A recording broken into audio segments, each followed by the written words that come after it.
pagi Bapa, kami bersyukur Tuhan buat segala kasih, rahmat dan anugerah-Mu dalam kehidupan kami. Kami bersyukur Tuhan kalau pada pagi hari ini kami boleh datang tempat ini Tuhan beribadah Tuhan. Satu hal yang kami tahu Bapa itu semua karena kasih, rahmat dan anugerah-Mu Tuhan. Karena kami tahu Tuhan sungguh besar kasih setia-Mu Tuhan yang Kau nyatakan dalam kehidupan kami Bapa. Mari kita menaikkan syukur kita kepada Tuhan, naikkan penyembahan kita kepada Tuhan, naikkan syukur kita, ucapan syukur kita karena Tuhan baik. Engkau baik Tuhan, sebab Engkau baik Tuhan, sebab Engkau baik Tuhan. Kami bawa pujian kami kepadamu Bapa, kami bawa hati kami kepadamu. Haleluya, haleluya. Sebab Engkaulah Tuhan, Allah yang layak kami tinggikan. Sebab Engkaulah Tuhan, Allah yang layak kami sembah. Sebab Engkaulah Tuhan yang melayakkan kami datang kepadamu Bapa. Kiralaba takaralaba yasi, kiralaba yasi, yasi kiralaba yasi, kiralaba yasi. Sungguh besar kasih setia-Mu Tuhan yang Kau nyatakan dalam kehidupan kami Bapa. Dan saat ini kami meninggikan Engkau Tuhan. Sungguh besar setia-Mu, yes Lord. Nyata di sepanjang hidupku, darah-Mu telah layakkan kehidupanku. Oh, tiada kata yang bisa melukiskan, tiada kata yang bisa, yes Lord, lukiskan indahnya Kau Tuhan. Bagimu segala pujian dan kemuliaan. Mari kita naikkan, sungguh besar setia-Mu Tuhan. Sungguh besar setiamu, amin Tuhan. Nyata di sepanjang hidupku, darah-Mu telah layakkan kehidupanku. Tiada kata yang bisa Tuhan melukiskan, yes Lord, lukiskan indahnya Kau Tuhan. Sebab bagimu segala pujian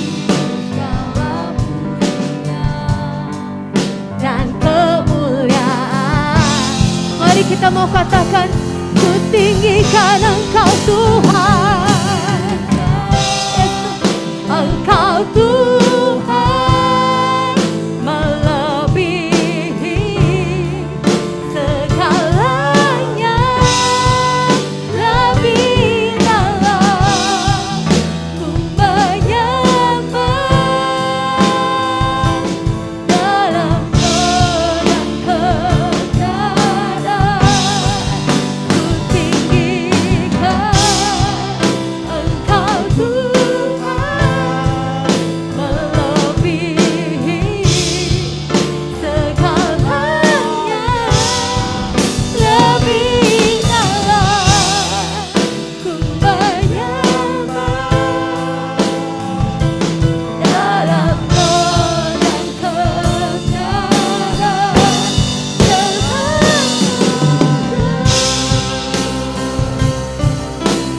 Sebab Engkaulah Tuhan, kami meninggikan Engkau Tuhan.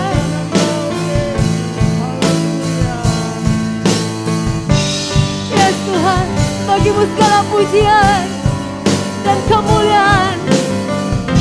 Mari kita menyanyikan lagu ini, sungguh besar setiamu. Sungguh besar setia biarin berkeluaran kata hati kita. Kalau kasih Tuhan nyata dalam kehidupan kita. Sebab bagi Tuhan segala pujian dan kemuliaan. Amin. Kehidupanku, Engkaulah Tuhan. Tiada kata yang bisa melukiskan indahnya. Sebab bagimu Tuhan, bagimu pujian dan kemuliaan. Mari kita mau bangkit berdiri, kita mengangkat tangan, kita katakan, ku tinggikan Engkau. Yes Tuhan, Tuhan, amin. Segalanya lebih dalam, ku menyembah dalam roh dan kebenaran. Ku tinggikan Engkau Tuhan, melebihi segalanya, lebih dalam, ku menyembah dalam roh dan kebenaran selamanya. Dalam roh dan kebenaran, dalam roh dan kebenaran, dalam rohmu Tuhan. Kebenaran selamanya. Sebab Engkaulah Tuhan, Engkaulah Tuhan. Mari sembah, mari naikkan penyembahan kita. Engkaulah Tuhan. Kami meninggikan Engkau Tuhan, kami mengagungkan Engkau.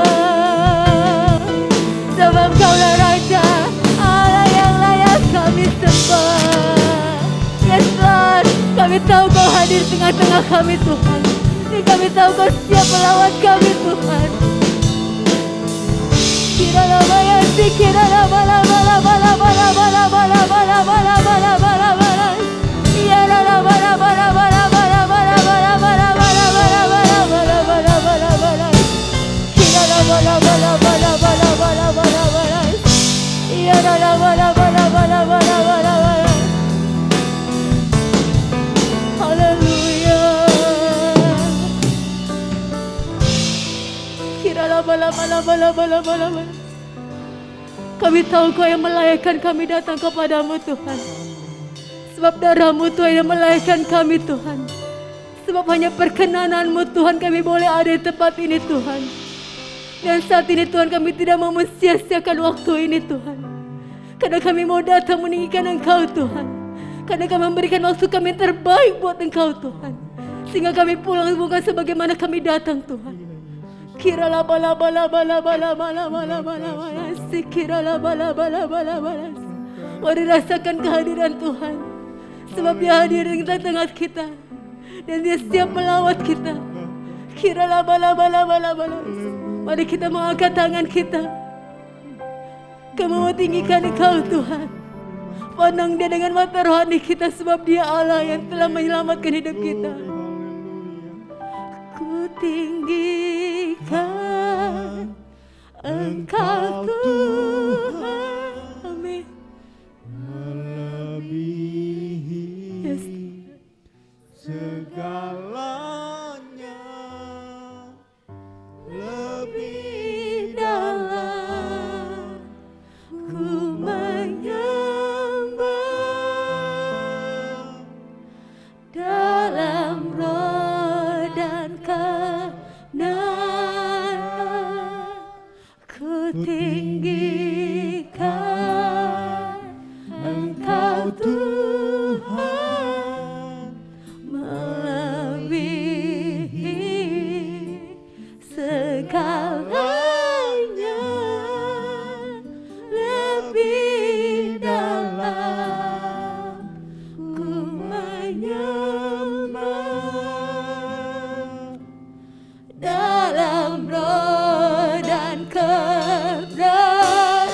ku tinggikan Engkau Tuhan, ku tinggikan Engkau melebihi segalanya Bapa. Kiranya Yesus, buat kami lebih dalam menyembah, lebih dalam memuji-Mu. Dalam doa-Ku, oh Yesus, ku tinggikan Engkau Tuhan. Amin Tuhan.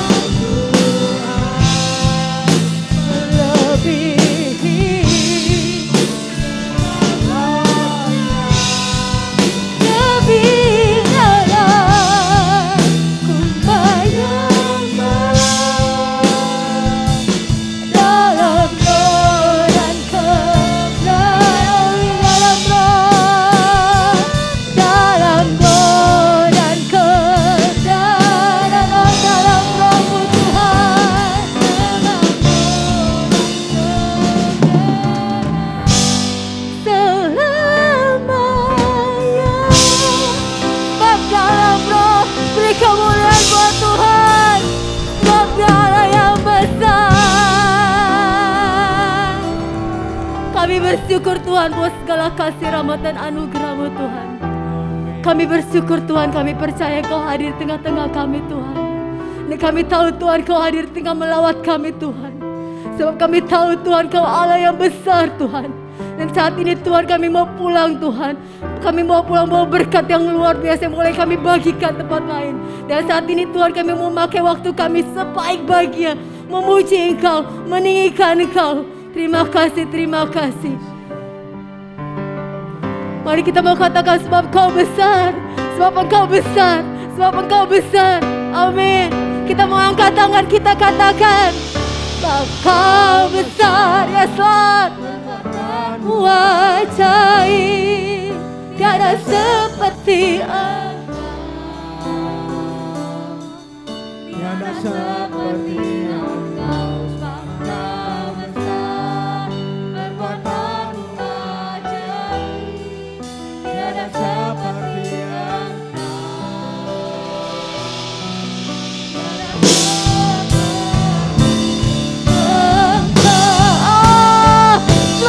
Kau besar, Kau besar,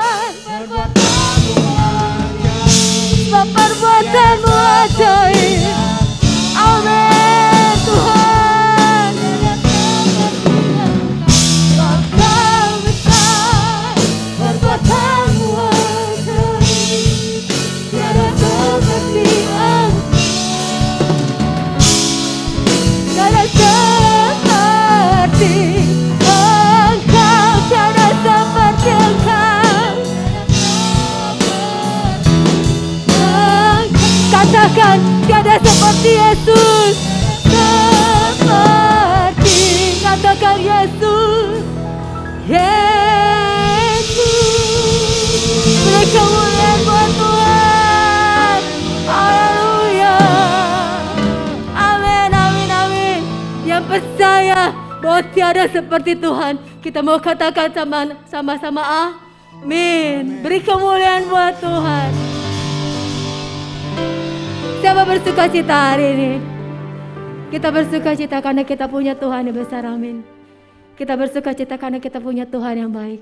Boleh lihat kiri kanan, katakan dengan mata kita, kalau Tuhan itu baik. Datanglah ke baitnya, kita mau bersyukur kepada Tuhan. Mari berikan yang terbaik, berikan sukacita yang terbaik.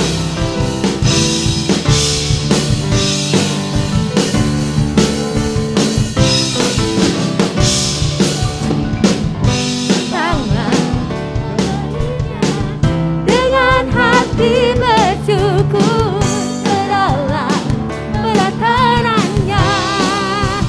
Dengan hati bersuka, rasakan betapa baiknya Tuhan bagi yang berlindung padanya. Akan bersorak, sama katakan, hai. Boleh angkat kedua tangan kita, katakan.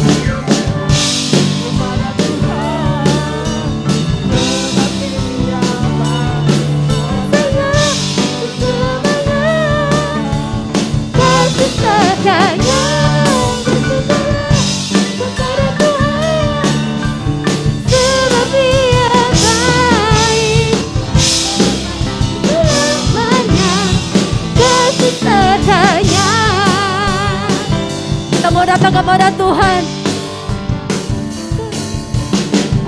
Datanglah kebaiknya dengan hati bersyukur. Kenallah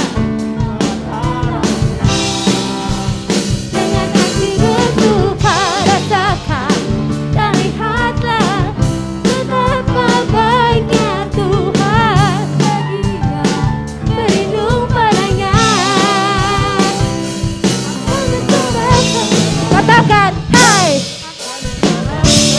Ya, angkat tangan kita, katakan. Dia baik selamanya, kasih setianya. Bersyukurlah kepada Tuhan, sebab Dia baik. Kuasanya selamanya, kasih setianya. Bersyukurlah, boleh angkatan.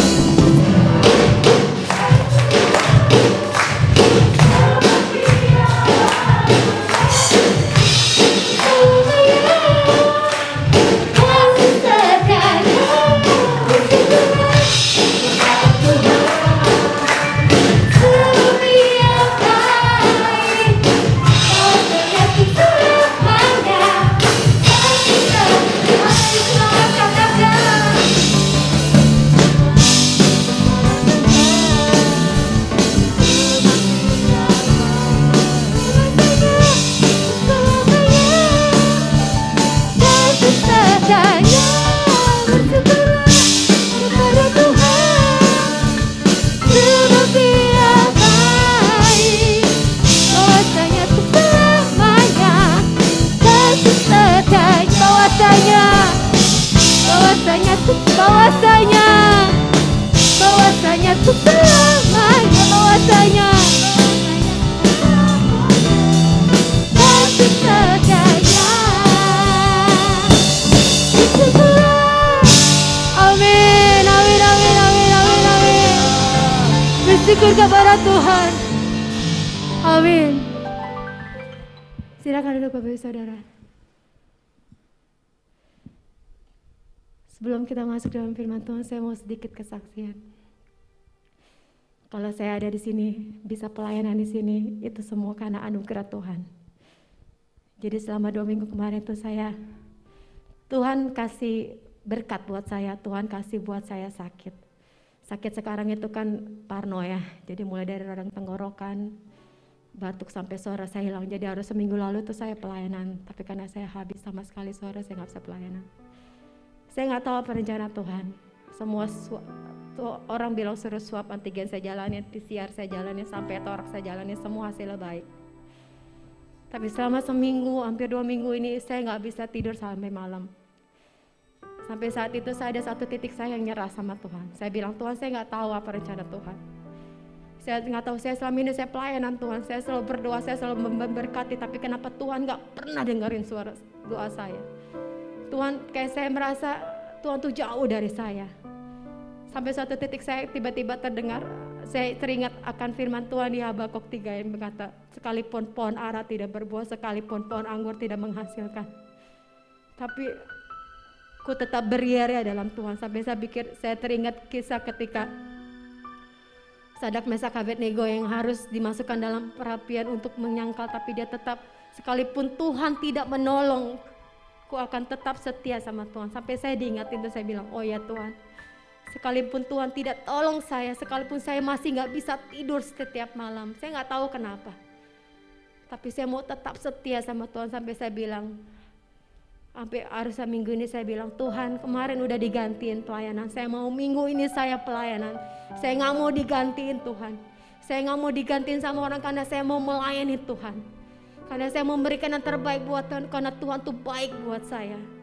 Jadi saya coba bilang, Tuhan ke minggu ini saya pelayanan, saya mau malam ini saya bisa tidur, karena udah 2 minggu ini saya gak pernah tidur kalau malam, tapi kalau siang itu baik gitu. Dan saya bersyukur selama 2 malam kemarin Tuhan buat saya tidur. Dan saya tahu itu semua karena Tuhan. Saya mau belajar, sekalipun mungkin saya merasa Tuhan itu jauh, sekalipun saya merasa Tuhan itu gak pernah dengerin doa saya, tapi kita mau tetap percaya dan tetap mau bersyukur kepada Tuhan, karena Tuhan itu gak pernah jauh dari kita. Mari kita mau siapkan hati kita. Dengan apa aku membalas kasih-Mu Tuhan? Dengan apa aku membalas cinta-Mu Tuhan?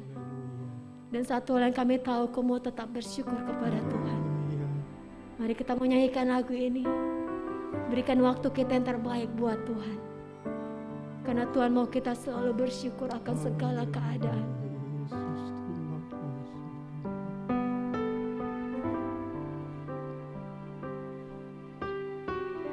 Kiralah batasya karalah Yesus.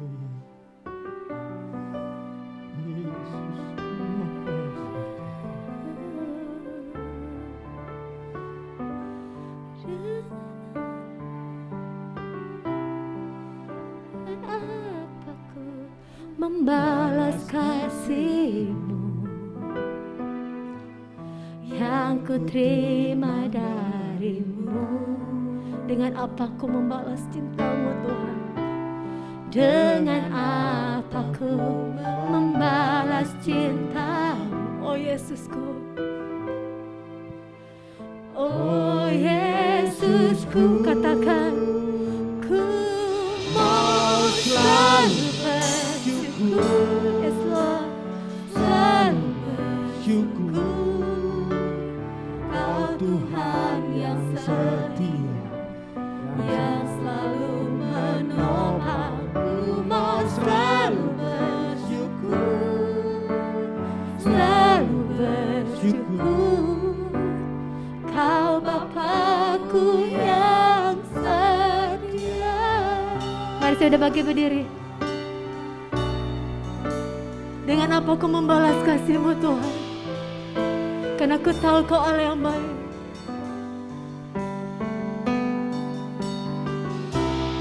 Dengan apa ku membalas kasih-Mu yang ku terima dari-Mu? Dengan apa ku membalas cinta-Mu Tuhan? Dengan apa ku membalas cinta-Mu? Katakan, oh Yesusku, oh Yesusku. Angkat tangan kita, katakan, kami mau selalu bersyukur Tuhan. Apapun keadaan yang kami alami Tuhan, kami mau selalu bersyukur Tuhan. Yang selalu menopang, ku mau selalu bersyukur, selalu bersyukur. Kau Bapakku yang setia. Yes, kami mau selalu bersyukur Tuhan.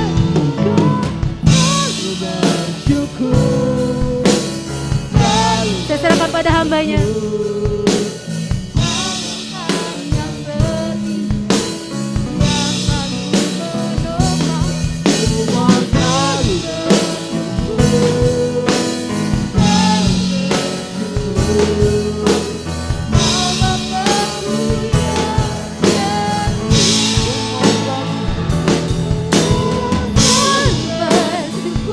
Ku mau selalu bersyukur.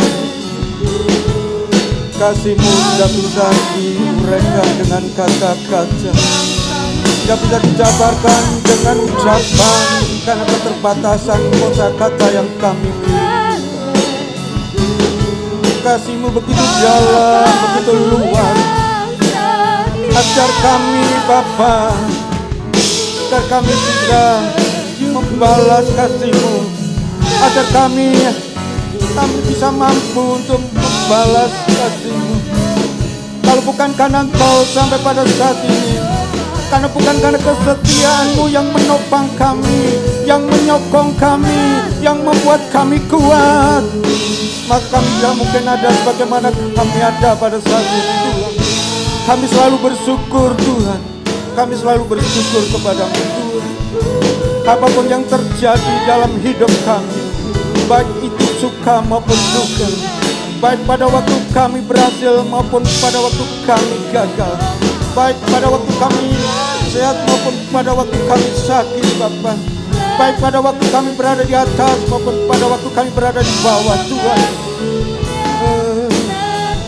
Terima kasih Tuhan.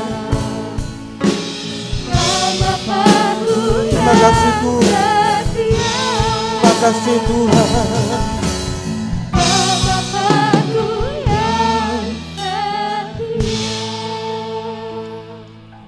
Bapa yang kami sapa dalam nama Yesus, Bapa yang kami kenal di dalam nama Yesus, kami sungguh bersyukur jika pada pagi hari ini Engkau bermurah hati, Engkau berkenan menghimpunkan kami, mengumpulkan kami.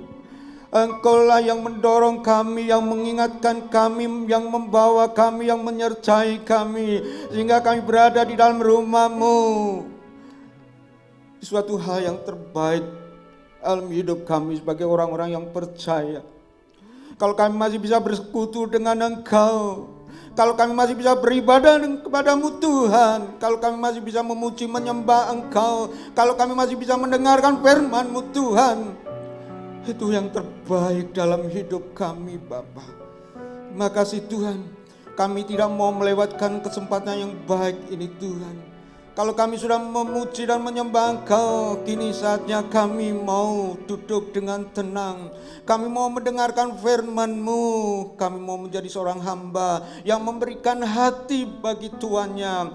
Kami mau menjadi sebagai seorang murid yang memberikan telinga dan perhatian untuk menyimak kebenaran firman-Mu. Urapi hamba-Mu yang pada saat ini Kau pakai menjadi alat-Mu, menjadi saluran berkat-Mu. Hamba-Mu tidak ada apa-apanya, tapi urapan itulah Tuhan yang hamba dan kami semua rindukan, harapkan untuk menjamah, yang memberikan kemampuan buat kami sekalian, sehingga firman Tuhan yang disampaikan pada saat ini boleh kami mengerti dan boleh kami pahami. Demi Kristus Yesus yang hidup kami sudah berdoa dan kami mengucap syukur. Amin. Silakan duduk. Shalom.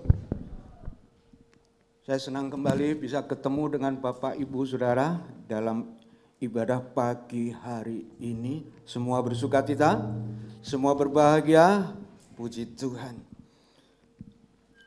Bapak Ibu Saudara yang dikasihi oleh Tuhan,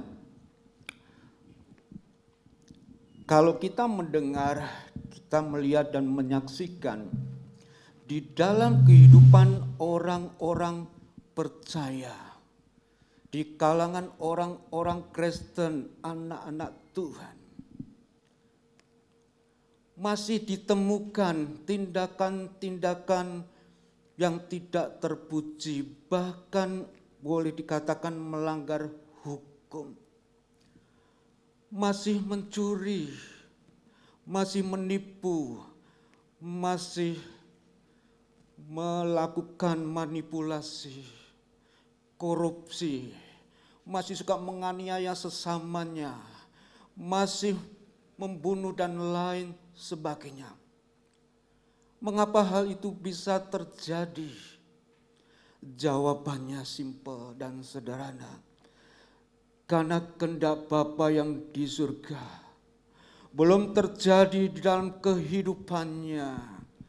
Sehingga apa yang dilakukan, apa yang dikerjakan hanya menuruti, mengikuti kehendak hatinya yang masih dikuasai oleh sifat daging dan kelemahannya. Sehingga di dalam hidupnya tidak ada lagi sukacita, tidak ada lagi damai sejahtera, yang ada hanya keserakahan, yang ada hanya nafsu yang memburu di dalam hidupnya. Saudaraku yang dikasihi Tuhan, pada pagi hari ini firman Tuhan yang akan kita dengar bersama-sama saya berikan judul Let the will of the Father happen. Biarlah kehendak Bapa terjadi. Bapa di surga, bukan Bapa yang ada di dalam dunia ini. Kita akan bersama-sama membaca di dalam Lukas pasal yang ke-22 ayat yang ke-42. Ya Bapakku, jikalau engkau mau, ambillah cawan ini daripadaku, tetapi bukanlah kehendakku, melainkan kehendak-Mu yang terjadi. Saudaraku yang dikasihi oleh Tuhan Yesus Kristus, di Taman Getsemani, Sebelum Yesus ditangkap dan disalibkan, sebenarnya Yesus sedang mengalami pergumulan yang sangat berat dan hebat. Sehingga dia berdoa kepada Bapanya yang di surga. Ya Bapakku, jika engkau mau, ambillah cawan ini. What's the meaning cawan? Apa arti cawan? Saudaraku yang dikasihi oleh Tuhan, kalau kita bicara tentang kata cawan, cawan ini berkaitan dengan murka Allah yang akan dikenakan, yang akan ditimpakan, yang akan dijatuhkan kepada Yesus pada waktu ia menjadi penebus dosa manusia. Yesus sebagai penebus dosa manusia tidak bisa lepas untuk menerima cawan, tidak bisa lepas untuk menanggung murka Allah yang akan ditimpakan kepadanya. Ini berarti bahwa Yesus akan mengalami penderitaan, Yesus akan mengalami penganiayaan, Yesus akan mengalami persekusi. Yesus harus mengalami pengalaman-pengalaman tersebut. Supaya apa? Supaya misinya datang ke dalam dunia ini terselesaikan, tergenapi, terwujudkan. Mungkin kita bertanya, apa misi Yesus datang ke dalam dunia? Saudara, Yesus tahu misinya, dia datang ke dalam dunia. Sebab itu dikatakan di dalam Markus pasal yang ke-10 ayat yang ke-45. Karena Anak Manusia datang bukan untuk dilayani, melainkan untuk melayani. Dan untuk memberikan nyawanya bagi tebusan banyak orang. Kata menjadi tebusan seringkali dikaitkan, dihubungkan dengan korban. Dalam bahasa Inggris korban itu victim. Tapi saya mau katakan bahwa Yesus itu bukan korban. Sebagai contoh dalam kehidupan sehari-hari menggunakan kata korban. Korban banjir, korban tsunami, korban angin puting beliung, korban pencurian, korban penipuan, korban pemerkosaan, korban perampokan dan lain sebagainya. Yesus bukan korban, Yesus bukan victim. Yesus bukan korban kebencian orang-orang Yahudi yang berusaha untuk menyingkirkan dia. Yesus bukan korban rekayasa kejahatan orang-orang Yahudi untuk menyalibkan dia supaya mati. Bukan. Tapi kalau kita bicara menjadi tebusan, itu adalah bentuk pengorbanan. Pengorbanan dengan korban berbeda. Yesus mengorbankan dirinya. Berarti kalau dalam bahasa Inggris ada sacrifice. Atau dengan kata lain, Yesus mempersembahkan dirinya. Untuk apa Yesus mengorbankan dirinya? Untuk apa Yesus mempersembahkan dirinya? Untuk pengampunan dosa manusia. Pengampunan dosa saudara dan saya, kita semua. Karena itu Yesus harus mati di atas kayu salib. Yesus harus darahnya tertumpah ke tanah. Darahnya tercurah ke bumi. Sebab tanpa penumpahan darah tidak ada pengampunan dosa. Sebagaimana yang dikatakan di dalam Ibrani pasal yang ke-9 ayat yang ke-22. Tanpa penumpahan darah tidak ada pengampunan. Saudaraku yang dikasihi Tuhan, kita bayangkan, just imagine, kalau Yesus itu tidak disalibkan, darahnya tidak tertumpah, bagaimana saudara saya mendapat pengampunan. Bagaimana saudara dan saya diselamatkan. Keselamatan yang kita dapatkan itu bukan karena kuat gagah manusia, bukan karena perbuatan baik manusia, bukan karena ibadah manusia, tapi semata-mata itu karena anugerah daripada Tuhan melalui karya penebusan Yesus di atas kayu salib. Just believe in Him. Hanya percaya kepada Dia saja. Dengan percaya kepada Yesus sebagai penebus, kita dapat jaminan untuk mendapatkan keselamatan. Kita bersyukur saudara, bahwa kita bisa mendapat jaminan keselamatan melalui kematian Yesus.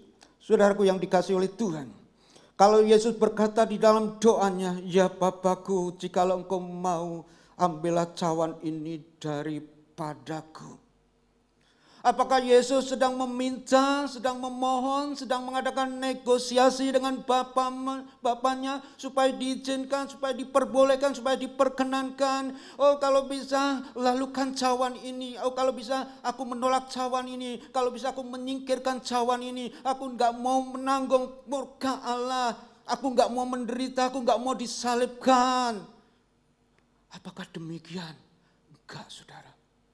Kalau Yesus berkata demikian itu sebenarnya bahwa Yesus itu mau menyelaraskan kehendaknya dengan kehendak Bapa yang di surga. Mau menyesuaikan kehendaknya dengan kehendak Bapa yang di surga. Mau mensinkronkan kehendaknya dengan kehendak Bapa yang di surga. Supaya jangan sampai benturan, supaya jangan sampai keras, supaya jangan sampai berlawanan. Harus searah. Harus seirama dengan kehendak Bapanya. Supaya kehendak Bapanya itu terjadi dalam misinya di dunia. Saudaraku yang dikasihi Tuhan. Kan itu di dalam Yohanes pasal yang ke-6 ayat yang ke-38. Yesus berkata, "Sebab aku turun dari surga bukan untuk melakukan kehendakku, melainkan melakukan kehendak Dia yang telah mengutus aku." Yesus tahu betul bahwa Dia datang ke dalam dunia ini tidak lain dan tidak bukan untuk melakukan kehendak Bapa yang di surga. Saudaraku yang dikasihi oleh Tuhan, ketika Yesus menyelaraskan dan melakukan kehendak Bapanya, ini memberikan indikasi, ini menunjukkan ketaatannya. Ketaatan Yesus bukan ketaatan setengah hati. Bukan ketaatan berdasarkan mood. Bukan ketaatan yang labil. Tapi ketaatan yang konsisten. Yang stabil. Bahkan ketaatannya pun sampai mati. Seperti yang dikatakan di dalam Filipi pasal 2 ayat yang ke-8. Yesus taat sampai mati. Saudaraku yang dikasihi oleh Tuhan, kalau kita bicara tentang ketaatan, maka ketaatan itu bukan hanya tidak melakukan apa yang dilarang oleh Tuhan, melainkan juga melakukan apa yang diperintahkan oleh Tuhan. Manusia pertama, saudara, gagal menaati perintah Tuhan. Di dalam Kejadian pasal yang kedua ayat yang ke-16 dan ayat yang ke-17. Tuhan berkata kepada manusia, "Semua pohon yang ada dalam taman ini, kau boleh makan buahnya dengan bebas. Tetapi pohon pengetahuan tentang yang baik dan yang jahat, janganlah kau makan buahnya.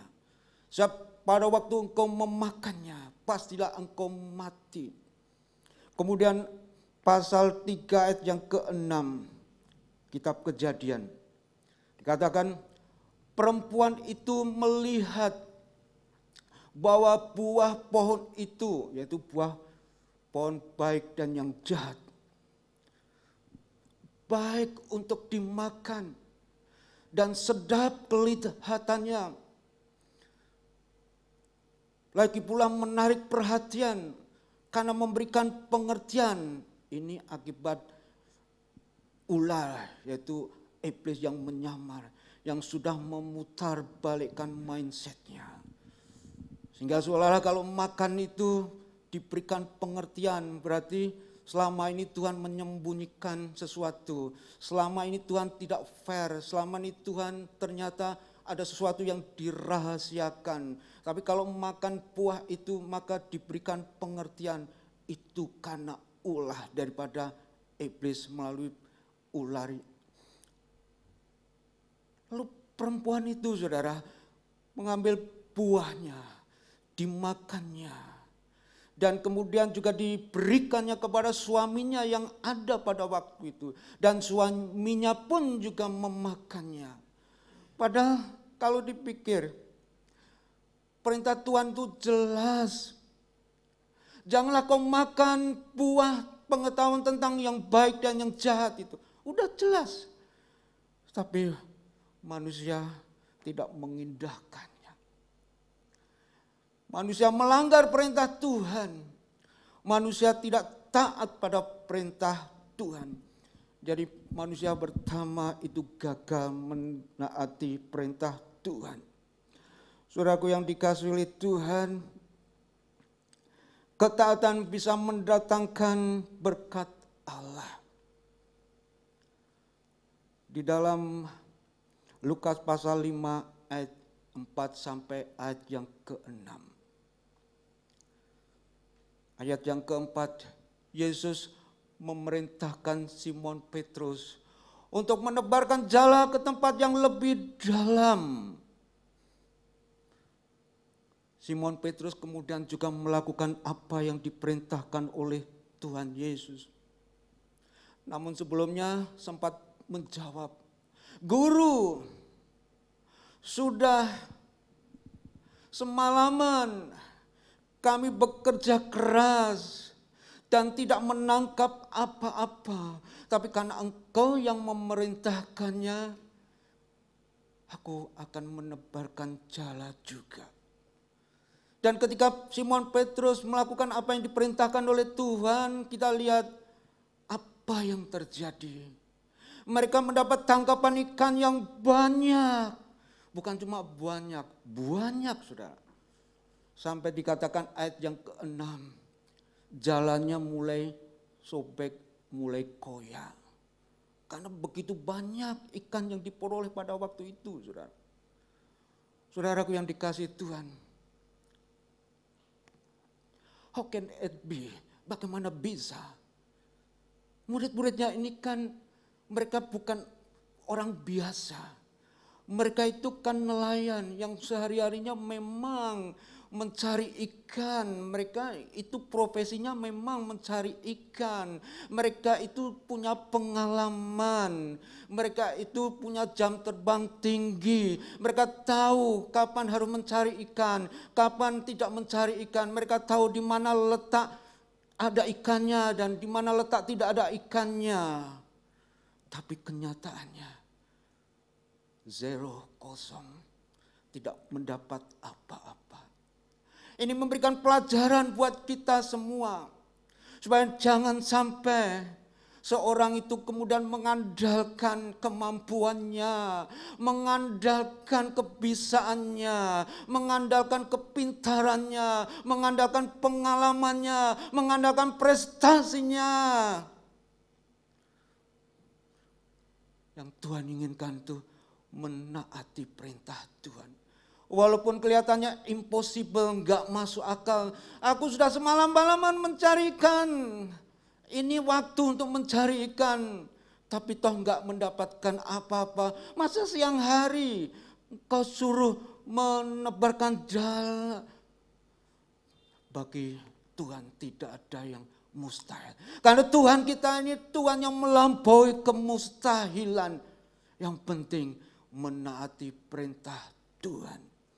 Saudaraku yang dikasihi oleh Tuhan, terkadang juga menaati perintah Tuhan itu mengandung risiko, yaitu menghadapi kesulitan.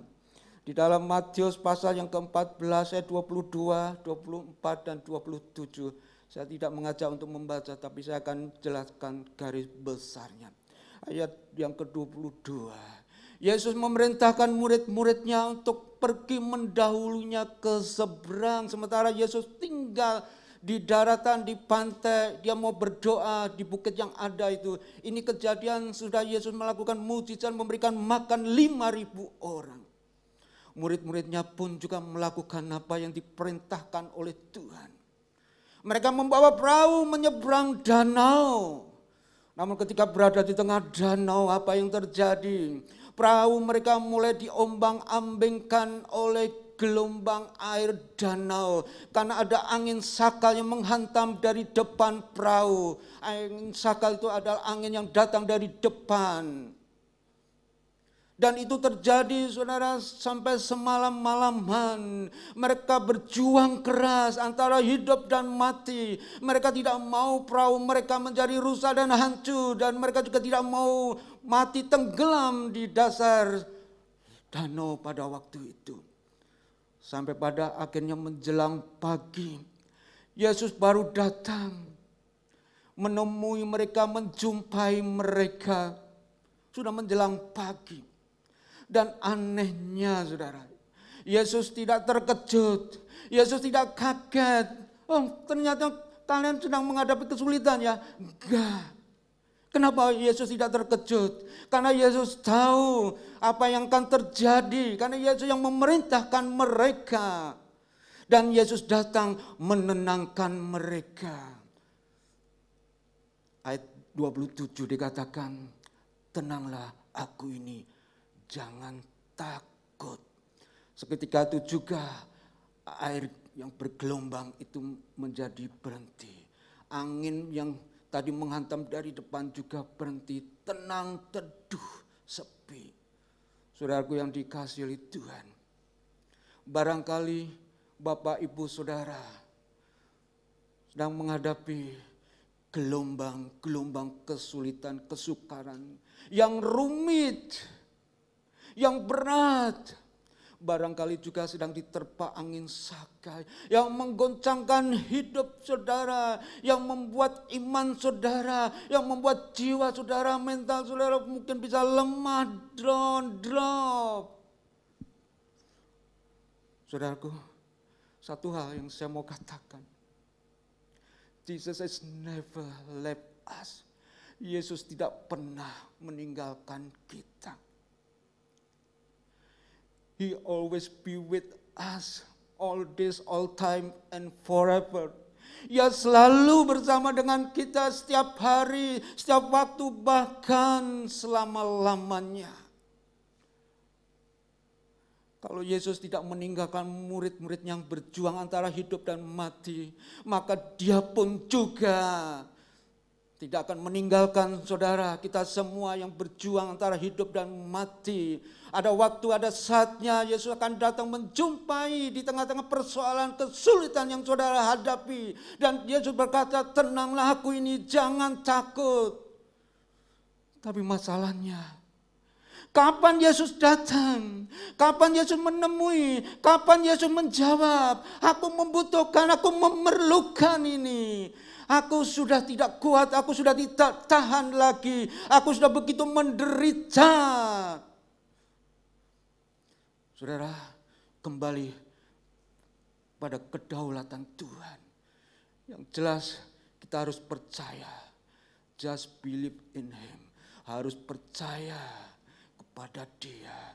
Jangan pernah bimbang, jangan pernah ragu. Waktunya bukan waktu kita, tapi waktunya adalah waktu Tuhan. Saudaraku yang dikasihi oleh Tuhan. Ayat yang kedua, ayat yang ke-44, Lukas pasal 22. Dikatakan, ia sangat ketakutan dan makin bersungguh-sungguh berdoa. Peluhnya menjadi seperti titik-titik darah yang bertetesan ke tanah. Yesus sangat ketakutan dan semakin sungguh-sungguh berdoa. Ada kalanya kalau orang dalam keadaan ketakutan, dalam kecemasan, dalam hal yang membuat tertekan, bukannya semakin sungguh-sungguh mencari Tuhan, bukannya semakin sungguh-sungguh berdoa, malah sebaliknya dia menjadi bimbang ragu, bahkan kemudian dia tidak lagi percaya kepada Tuhan. Tuhan sudah tidak peduli lagi, Tuhan sudah meninggalkannya, buat apa harus berdoa. Tapi Yesus ya, ketika dia ketakutan sangat, ya sungguh-sungguh berdoa, dan peluhnya menjadi seperti titik-titik darah yang bertetesan di tanah. Saudaraku yang dikasihi Tuhan, mungkin ada orang yang berkata, bagaimana mungkin Yesus itu kan Allah? Kok Yesus bisa mengalami ketakutan? Kok di dalam Yesus ada rasa takut? Bukankah dia Allah? Betul saudara, dia Allah, 100% Allah dan juga 100% manusia, tidak diragukan, dan kita memang harus mengimaninya. Tapi saya mau menjawab secara sederhana. Kalau Yesus tidak merasakan apa yang dirasakan oleh manusia, yaitu rasa takut, maka Allah tidak akan pernah merasakan bagaimana manusia itu merasakan takut, cemas, dan khawatir. Maka satu-satunya yaitu harus mengalaminya. Dan itu yang terjadi pada diri Yesus. Karena itu dia benar-benar menjadi manusia 100%. Dia merasakan apa yang dirasakan oleh manusia. Rasa takut. Dikatakan bahwa peluhnya seperti titik-titik darah yang bertetesan di tanah. Saya akan menjelaskan dengan dua cara. Yang pertama memang itu gaya bahasa majas. Gaya bahasa atau majas hiperbola. Gaya bahasa hiperbola itu penekanan pada suatu pernyataan atau situasi. Gunanya untuk melebih-lebihkan atau membesar-besarkan. Seperti contoh, misalkan suaranya dia menggelegar seperti guntur. Oh enggak saudara, enggak mungkin suara manusia itu seperti guntur. Tapi barangkali suaranya itu kencang keras, maka digambarkan dengan majas hiperbola, suaranya menggelegar seperti guntur. Dan penderitaan yang dialami oleh Yesus, ketakutan yang dihadapi oleh Yesus itu digambarkan dengan majas hiperbola. Itu yang pertama. Yang kedua, karena Lukas penulisnya ini adalah seorang tabib yang sekarang kita kenal dengan dokter. Barangkali bisa terjadi bahwa pada waktu itu Yesus memang sedang mengalami gejala hematohidrosis. Ini istilah di dalam dunia medis. Orang yang punya gejala seperti ini, yaitu dia merasa ketakutan yang luar biasa, kecemasan yang luar biasa, tekanan batin yang luar biasa. Misalkan orang yang mau dihukum mati, sehingga keringatnya pun yang keluar adalah titik-titik darah. Dan pada waktu itu Yesus memang dalam ketakutan yang luar biasa.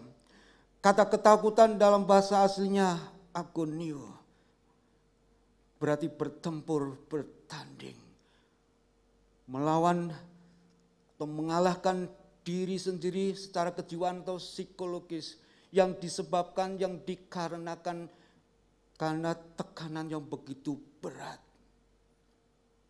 Saudaraku yang dikasihi oleh Tuhan, sehingga orang menjadi takut. Dan memang betul saudara, Yesus pada waktu itu merasakan betapa beratnya penderitaan yang akan dia alami nanti. Yesus membayangkan betapa mengerikan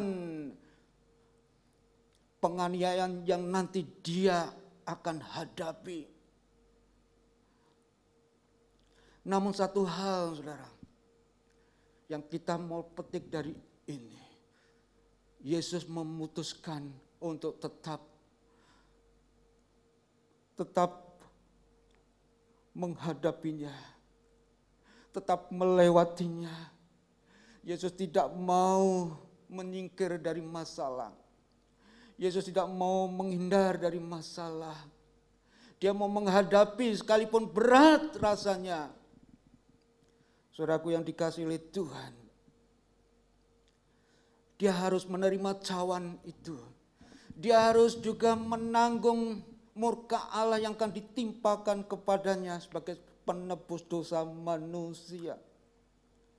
Kehendak Bapanya harus terjadi dalam misinya di dunia, bukan kehendaknya dia pada waktu itu sebagai seorang manusia. Saudaraku yang dikasihi Yesus, sebelumnya Yesus pernah mengajarkan doa Bapa kami. Di dalam Matius pasal 6 ayat yang ke-10, Bapa kami yang di surga, dikuduskanlah namamu, datanglah kerajaanmu, jadilah kehendakmu di bumi seperti di surga. Jadilah kehendakmu di bumi seperti di surga. Saudaraku, Yesus mengajarkan kepada murid-muridnya, kepada saudara dan saya, kita semua, kehendak Bapa itu terjadi di dalam hidup kita di bumi ini. Jangan dibalik, jangan kehendak kita ini terjadi di surga. Itu artinya bahwa kita mengendalikan Tuhan. Itu artinya kita mensetir Tuhan. Harus kehendak Bapa yang turun terjadi dalam kehidupan kita. Tetapi saudara, kalau ingin mewujudkan kehendak Bapa terjadi dalam kehidupan kita, itu bukan hal yang mudah, itu bukan hal yang gampang, karena diperlukan pengorbanan, dibutuhkan penyangkalan diri, dibutuhkan ketaatan, dibutuhkan kerelaan hati, dibutuhkan penundukan diri, dibutuhkan kerendahan hati, dibutuhkan keinginan yang kuat. Kalau itu tidak ada, tidak mungkin kehendak Allah itu terjadi dalam kehidupannya. Saudaraku yang dikasihi oleh Tuhan, saudara, mungkin pada saat ini saudara pernah dikecewakan oleh orang, pernah ditipu oleh orang, pernah dikhianati oleh orang. Pernah nama baik saudara dicemarkan. Mungkin hati saudara pernah dilukai, perasaan saudara pernah disakiti. Sehingga saudara menanggung rasa tidak enak di dalam diri saudara. Ada kepahitan, ada sakit hati, ada kebencian. Saudaraku yang dikasihi oleh Tuhan. Firman Tuhan katakan apa? Kasihilah musuhmu, berdoalah bagi orang yang menganiaya engkau. Dalam Matius pasal 5 ayat 44. Saudara, untuk mewujudkan kehendak Bapa itu dalam kehidupan kita sehari-hari, memang itu menyakitkan. Betul saudara, menyakitkan. Pahit rasanya, bertolak belakang dengan keinginan kita, bertolak belakang dengan kemauan kita. Tapi selama kita tidak mau mengampuni musuh kita, mendoakan musuh kita, maka kehendak Bapa itu tidak akan pernah terjadi dalam kehidupan kita. Kita tidak pernah mengalami yang namanya damai sejahtera. Kita tidak pernah mengalami yang namanya sukacita. Kita tidak pernah mengalami yang namanya ucapan syukur bagi orang-orang yang percaya karena pernah mengalami kebaikan Tuhan di dalam kehidupan sehari-hari. Saudara, hari ini mari kita belajar dari Yesus. Yesus adalah teladan kita. Yesus benar-benar memberikan teladan pada kita. Ia telah melakukan kehendak Bapanya, menyingkirkan kehendaknya dia. Ia telah menunjukkan ketaatannya. Dan ia mengalami rasa takut dan berhasil mengalahkan rasa takut. Saat ini saudara yang sedang dalam pencobaan, mari dengarkan firman Tuhan. Ibrani 2 ayat yang ke-18. Sebab oleh karena ia sendiri telah menderita karena pencobaan, maka ia dapat menolong mereka yang dicobai. Yesus pernah dicobai. Dia tahu bagaimana rasanya ketika mengalami pencobaan. Sebelum saudara mengalami pencobaan, Yesus sudah lebih dahulu mengalami pencobaan. Karena itu dia membuka tangannya. Sini kalau engkau membutuhkan pertolongan, kita datang kepada Tuhan. Pasti Tuhan akan tolong kita. Kemudian saudara, saya akan bacakan satu pemikiran dari seorang anak Tuhan, yaitu yang bernama James E. Banks. Ini seorang bapak pendidikan multikultura. Dia berkata begini, Yesus mengerti setiap pergumulan manusia, bahkan ketika permohonannya tidak dikabulkan demi kita. Yesus menunjukkan bagaimana kita dapat mempercayai Allah untuk memenuhi setiap hal yang kita butuhnya. Masih percayakah kita kepada Allah? Atau ada kebimbangan diri kita terhadap Allah? Masalah boleh terjadi, persoalan boleh datang. Kita belum dapat jawaban, jangan pernah bimbang dan ragu. Tetap berusaha, tetap berdoa. Ada waktu, ada saatnya Tuhan akan membuka jalan. Amin buat firman Tuhan.